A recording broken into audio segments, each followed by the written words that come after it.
బడికి వెళ్ళబోయే పిల్లలకు ముందుగా సరస్వతీదేవి సమక్షంలో అక్షరాభ్యాసం చేయడం తెలిసిందే. కానీ ఈ ఆవనంకోడ్ సరస్వతీదేవి ఆలయంలో పిల్లలతో పాటు ఉన్నత విద్యావంతులు, పెద్ద పెద్ద అధికారులు సైతం అక్షరాభ్యాసం చేయించుకోవడం విశేషం.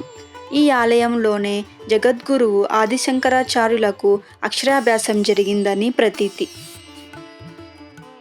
అద్వైత వేదాంత సృష్టికర్త అయిన జగద్గురు ఆదిశంకరాచార్యులకు చిన్నతనంలోనే తండ్రి చనిపోవడంతో అక్షరాభ్యాసం జరగలేదట. కొన్నాళ్లకి శంకరాచార్యుల తల్లి ఈ ఆలయానికి తీసుకువచ్చి అమ్మవారి సమక్షంలోనే అక్షరాభ్యాసం చేయించిందని ఐతిహ్యం. అలా వందల సంవత్సరాల చరిత్ర ఉన్న ఈ ఆవనంకోడ్ సరస్వతీ దేవాలయం కేరళలోని కొచ్చి విమానాశ్రయానికి దగ్గరగా ఉంటుంది.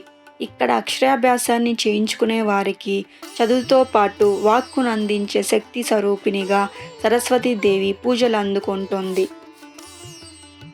స్థల పురాణం. ఒకప్పుడు ఈ ఊరి వాళ్ళు గడ్డి కోసుకునేందుకు వెళ్ళినప్పుడు ఓ రాయికి కొడవలి తగిలి నెత్తురొండిందట. సరిగ్గా అప్పుడే పరశురాముడు అక్కడికి వచ్చి ఆ శిలలో సరస్వతీదేవి ఉందని గ్రహించి ఆ శిలనే ప్రతిష్ఠించి ఆలయాన్ని నిర్మించాడని కథనం. అలా పరశురాముడు నిర్మించిన 108 దుర్గాలయాల్లో ఆవనంకోడ్ సరస్వతీ దేవాలయం కూడా ఒకటి. అక్షరాభ్యాసం 2 రకాలుగా. ఈ ఆలయంలో చదువును మొదలుపెట్టే పిల్లలకు విద్యారంభం పేరుతో అక్షరాభ్యాసాన్ని నిర్వహిస్తే, ఉన్నత విద్యను అభ్యసించాలనుకునేవారు విద్యావాగీశ్వరి పూజను చేయించుకుంటారు. అక్షరాభ్యాసం ప్రక్రియలో భాగంగా ప్రధాన అర్చకుడు అమ్మవారిని పూజించిన బియ్యాన్ని తీసుకొచ్చి అందులో ఓం హరి శ్రీ గణపతేయ నమః అని పిల్లల చేత రాయిస్తాడు. తర్వాత అదే నామాన్ని వాళ్ళ నాలుకపైన రాస్తాడు. ఆ ప్రక్రియ పూర్తయ్యాక అమ్మవారిని అభిషేకించిన నెయ్యిని ప్రసాదంగా ఇస్తారు. అక్షరాభ్యాసం చేయించాలనుకునేవారు నావ్, మణి, నరయంగా పిలిచే నాలుక, గంట, కలం ఆకారాలను దేవికి కానుకగా సమర్పించడము కనిపిస్తుంది. దానివల్ల పిల్లల్లో వాక్కు, వినికిడి శక్తి పెరిగి విద్య వస్తుందని భక్తుల నమ్మకం. ఇక విద్యావాగీశ్వరి పేరుతో నిర్వహించే పూజను చేయించుకునేందుకు పండితులు, రీసెర్చ్ స్కాలర్లు, ఉన్నత విద్య కోసం పోటీ పరీక్షలు రాసేవారు ఆసక్తి చూపిస్తారు. ఆ పూజ వల్ల జ్ఞాన సముపార్జనతో పాటు చదువుల్లో ఏకాగ్రత కుదురుతుందని, ఉద్యోగాల్లో పదోన్నతి లభిస్తుందని అంటారు. పాస్పోర్ట్ సన్నిధానంగాను.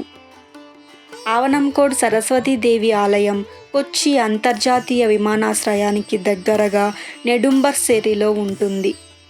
ఉన్నత విద్య లేదా ఉద్యోగాల నిమిత్తం విదేశాలకు వెళ్ళేవారు ముందుగా అమ్మవారి సమక్షంలో పాస్పోర్ట్లను ఉంచి పూజలు చేయిస్తే ప్రయాణం ఏ ఆటంకం లేకుండా సాగి విజయాలు సొంతమవుతాయనే ఉద్దేశంతోనూ విమానం ఎక్కే ముందు ఇక్కడికి వచ్చి పాస్పోర్ట్లకు పూజలు చేయిస్తారు.